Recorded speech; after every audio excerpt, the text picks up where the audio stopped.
Friends, smart education academy के daily lecture में आप सभी का स्वागत है। देखिए, आज हम लोग आपूर्ति श्रृंखला या फिर सप्लाई चेन के टॉपिक को डिस्कस करेंगे।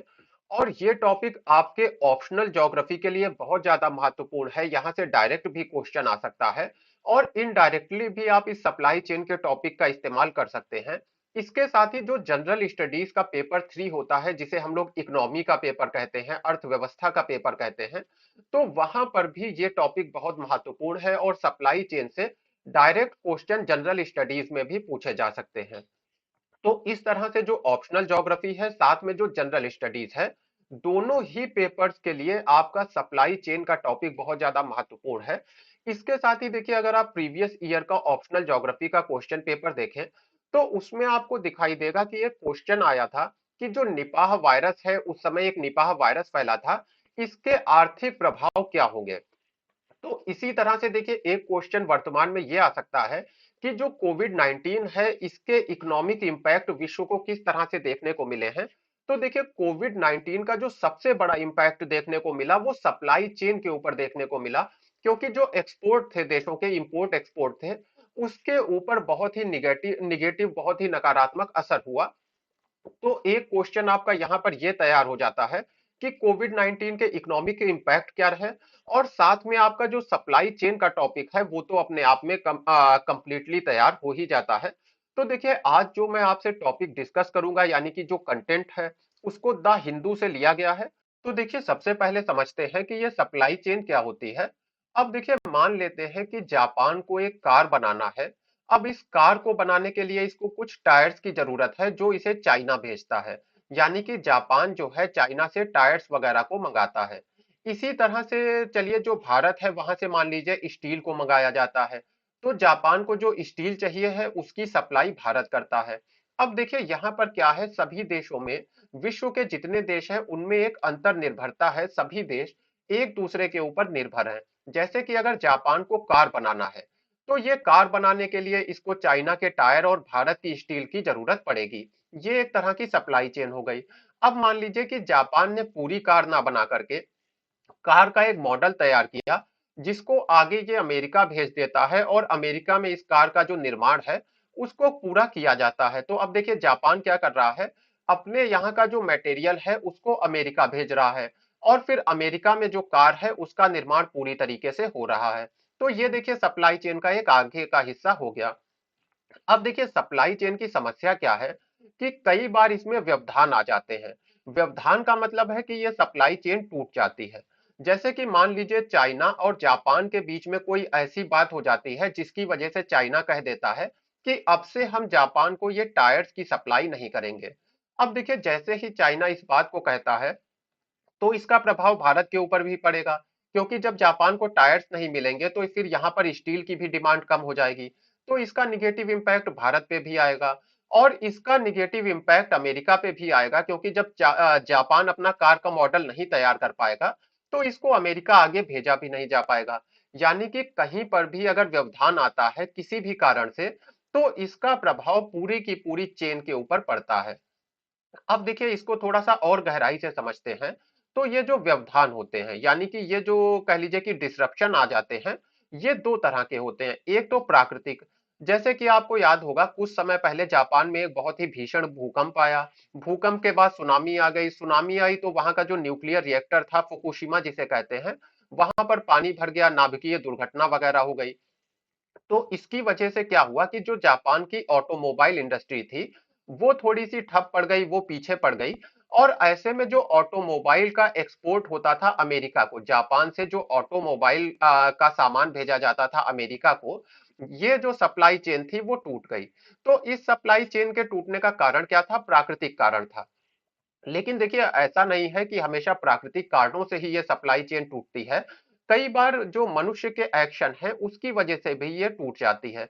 जैसे कि कुछ समय पहले सऊदी अरेबिया में ड्रोन से वहां की जो एक ऑयल रिफाइनरी है, आरमैको, तो आरमैको के ऊपर हमला कर दिया गया एक ड्रोन से, जिसकी वजह से जो सऊदी अरेबिया में ऑयल का प्रोडक्शन हो रहा था, वो ठप पड़ गया। और जो विश्व है, वहां पे ऑयल के प्राइसेस बढ़ गए। क्योंकि देखिए, जो तेल था, जो पेट्रोलियम वगैरह था, क्योंकि उसकी आपूर्ति कम हो गई, और मार्केट डिमांड और सप्लाई पे चलता है, तो जब सप्लाई कम हो गई, डिमांड उतनी ही बनी रही, तो ऐसे में जो ऑयल है, जो पेट्रोलियम वगैरह है, उसके प्राइसेस बहुत ज्यादा तेजी से बढ़ गए। तो ये मनुष्य के एक एक्शन का उदाहरण हो गया, जिसकी वजह से जो सप्लाई चेन है उसमें व्यवधान आया। अच्छा देखिए, सप्लाई चेन को लेकर के विश्व में पॉलिटिक्स भी लगातार चलती रहती है।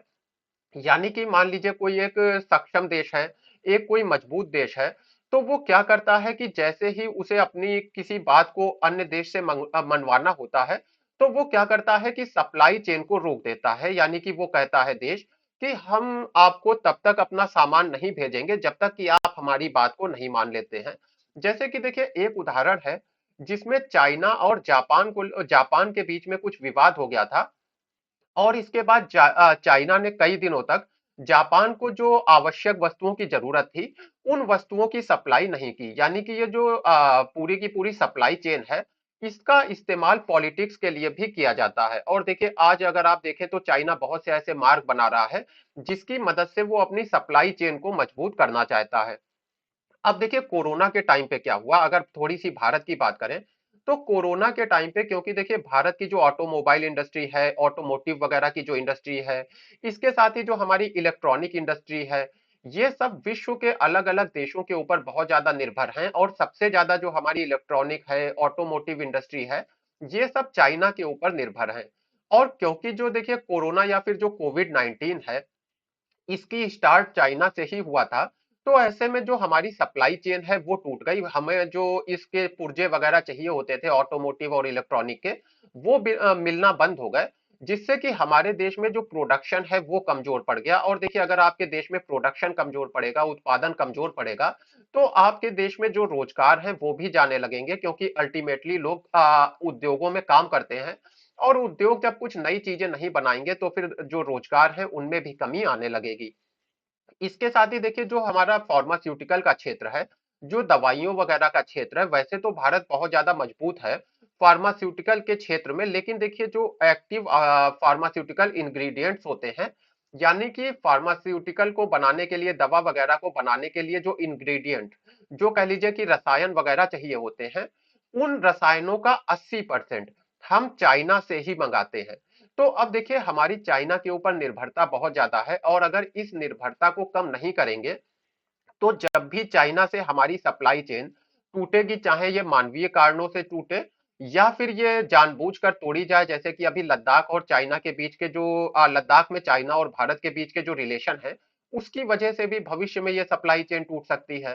तो चाहे किसी भी वजह से ये सप्लाई चेन टूटे, लेकिन इसका निगेटिव इम्पैक्ट हमको निश्चित रूप से देखने को मिलेगा। तो इस दिशा में हमको काम करना होगा। अब देखिए इसके लिए अभी हाल में जो एक नया परिवर्तन हुआ है, वो है कि एक ग्रुप बना लिया गया है, या कह लीजिए कि एक नया कदम उठाया गया है। इसको कहते हैं सप्लाई चेन रिसाइलेंस इनिशिएटिव।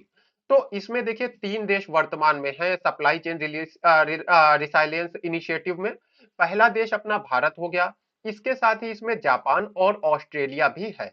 और जाहिर सी बात है, ये जो इनिशिएटिव लिया गया है, ये जो कदम उठाया गया है, इसका उद्देश्य यही है कि जो सप्लाई चेन है, इन देशों के बीच की जो सप्लाई चेन है उसको मजबूत किया जाए, जिससे कि कोई भी आपदा आए, किसी तरह का संकट आए, उसमें ये सप्लाई चेन ना टूटे।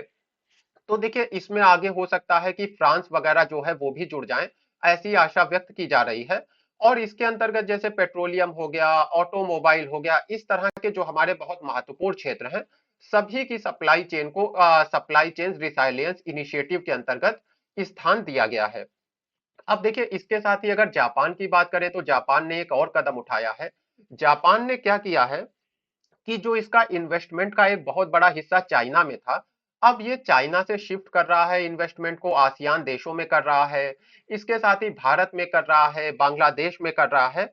यानी कि जापान ने अपनी जो सप्लाई चेन वगैरह है उसको मजबूत करने के लिए जो इसका इन्वेस्टमेंट है उसको अब डाइवर्सिफाई करना शुरू कर दिया है, उसको विविधीकृत करना शुरू कर दिया है। अब देखिए भारत की कुछ और महत्वपूर्ण बातें जान लेते हैं। तो भारत का देखिए जो ऑटोमोबाइल सेक्टर है, ऑटोमोबाइल सेक्टर का 27% इंपोर्ट के ऊपर आधारित है, आयात के ऊपर आधारित है। यानी कि जो हम लोग ऑटोमोबाइल वगैरह का निर्माण करते हैं, इसमें से 27% हिस्सा जो है आयात के थ्रू आता है, दूसरे देशों से आता है। तो यानी हम लोग सप्लाई चेन पे डिपेंड हो गए। मेडिकल फील्ड का ऑलरेडी मैंने बताया कि लगभग लगभग 80% जो हिस्सा है वो आपका सप्लाई चेन के माध्यम से आ रहा है, यानी कि यहाँ पर भी हम दूसरे देशों पे बहुत ज्यादा निर्भर हैं। और अगर देखिए इस तरह से हम लोग देखें तो यहाँ पर जो सप्लाई चेन पे हमारी बहुत ज्यादा निर्भरता है, वो हमारे यहाँ के जो उद्योग हैं उनको संवेदनशील बना देती है। अगर विश्व में कोई भी समस्या आएगी तो हमारे उद्योगों के ऊपर इसका बहुत ज्यादा निगेटिव इम्पैक्ट होगा। तो इसीलिए देखिए वर्तमान में भारत क्या कर रहा है कि जैसे इलेक्ट्रॉनिक इंडस्ट्री है, तो अब हम इलेक्ट्रॉनिक इंडस्ट्री में थोड़ा सा आत्मनिर्भर होने की कोशिश कर रहे हैं। यानी कि जो जैसे कि प्रिंटेड सर्किट बोर्ड आते हैं, जो कि हमारे इलेक्ट्रॉनिक उपकरण के प्रकार हैं। तो प्रिंटेड सर्किट बोर्ड हो गया आपका, इसी तरह से सेमीकंडक्टर वर्ड आपने नाम सुना होगा, सेमीकंडक्टर्स हो गए। तो इन चीजों को अब हम लोग खुद से बनाने की कोशिश कर रहे हैं, दूसरे देशों से मंगाने की जगह अब इन चीजों को हम लोग खुद से बनाएंगे। इसके साथ ही देखिए हम क्या कोशिश कर रहे हैं, जैसे कि डिफेंस है, तो डिफेंस में आपने देखा है कि मेक इन इंडिया के तहत बहुत ज्यादा जोर दिया जा रहा है कि जो डिफेंस के इक्विपमेंट हैं उनको हम लोग भारत में ही बनाएं, उनको हम लोग कहीं और से ना मंगाएं। तो हम लोग विश्व की जो अलग अलग इंडस्ट्रीज हैं उनको भारत में बुला रहे हैं, उनको भारत की तरफ आकर्षित कर रहे हैं कि आप आइए और भारत में ही अपने जो उत्पादन है उसको करिए। इसके साथ ही देखिए अपना जो आत्मनिर्भर भारत अभियान है उसका तो महत्व अब आपको समझ में आ ही रहा होगा कि हमें अपने देश को आत्मनिर्भर बनाने की कितनी ज्यादा जरूरत है, जिससे कि भविष्य में जब किसी सप्लाई चेन में जब कोई बाधा आए, कोई व्यवधान आए, तो ऐसा ना हो कि हमारा देश पूरी तरह से टूट जाए, पूरी तरह से बिखर जाए, बल्कि हमारा देश इतना स्वयं के ऊपर निर्भर हो कि चाहे जिस तरह की सप्लाई चेन में समस्या आए, आपूर्ति श्रृंखला में चाहे जिस तरह की समस्या आए, हमारा देश अपना उत्पादन करता रह सके और अपने पैरों पे खड़ा रह सके। तो फ्रेंड्स, ये सप्लाई चेन का पूरा टॉपिक हो गया जिसको हम लोगों ने शॉर्ट में डिस्कस किया है। और जैसा कि मैंने आपको बताया कि ये द हिंदू के एडिटोरियल से लिया गया है।